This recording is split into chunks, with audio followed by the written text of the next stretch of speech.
Welcome back. Well, as the seasons change, so do restaurant menus, which is why the Foodie Team decided to revisit one of their friends, and that would be the Berlin Sconer. Take a look. Welcome back to another edition of Foodie Friday. This week we're in Berlin, but wait a minute, there's no farmers market happening here today.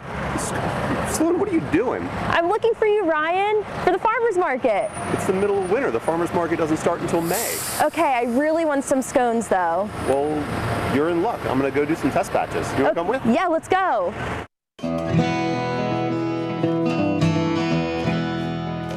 Since Foodie Photog Mike and I last saw our good friend Ryan Nellens, also known as the Berlin Sconer, he's made some changes to his menu, like selling his scone mix for people to make at home.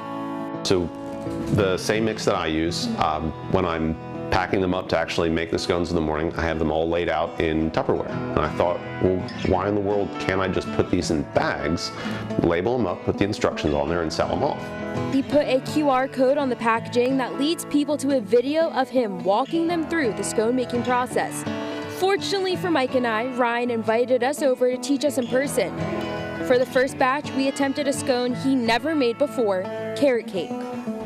Instructional-wise, what I usually tell folks is that when they're making the stuff, all you need is like a cup of yogurt and a stick of butter and an egg. Ryan worked the cold butter into the scone mix until it had the consistency of wet sand. Then he added the carrot cake ingredients. Generally what you need for a carrot cake, just your cinnamon, nutmeg, allspice, brown sugars. Plus, Ryan adds rehydrated raisins, chopped walnuts, and white chocolate chips to substitute for icing. Then, he adds the egg and yogurt and continues to mix. Since this was his first time making these scones, we needed to adjust the recipe.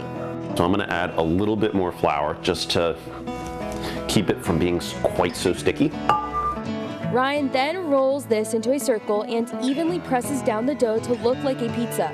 Then he cuts them into triangles and bakes them in the oven for about 15 minutes. Once this batch was done, Ryan let me fly solo for my mocha chip scones. How are we looking here? Instead of the carrot cake ingredients, I added a heaping spoonful of cocoa powder and espresso chips to the scone mix. Once I popped them in the oven, I felt relieved that our 47 ABC versus the Berlin Sconer bake-off was almost over. I just had to get through Foodie Photog Mike judging my hard work. Okay, so Ryan made one, and I made one. Ooh. And I can already tell you're gonna make me try and pick favorites. Well, you know which ones we made. Obviously, you were here filming. Yes. So I just want you to let me know how I compared to the Berlin Sconer. First up, the Berlin Sconer's carrot cake prototype.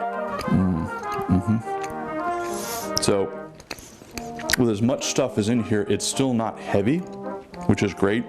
While the carrot cake scones are great for any time of day, my mocha chip scones were more of a dessert, but they still impressed Mike. Chips are still a bit gooey. Yep, that's solid. Let's look at our layers. Oh yeah, see, she flakes apart. I think she's got pretty good layers in there. After standing there having deep scone thoughts, Mike had my results. I think that's a solid B. But Ryan was a little bit more lenient. Thanks, Mike. Hey, for a first try. Yeah. for your first wing, certainly a B+. Outside of the market season, the Berlin Sconer offers a scone-scription service in Berlin. That means that they will deliver fresh, warm scones to your front door on Sunday mornings. And to sign up for the service, just visit the website berlinsconer.com.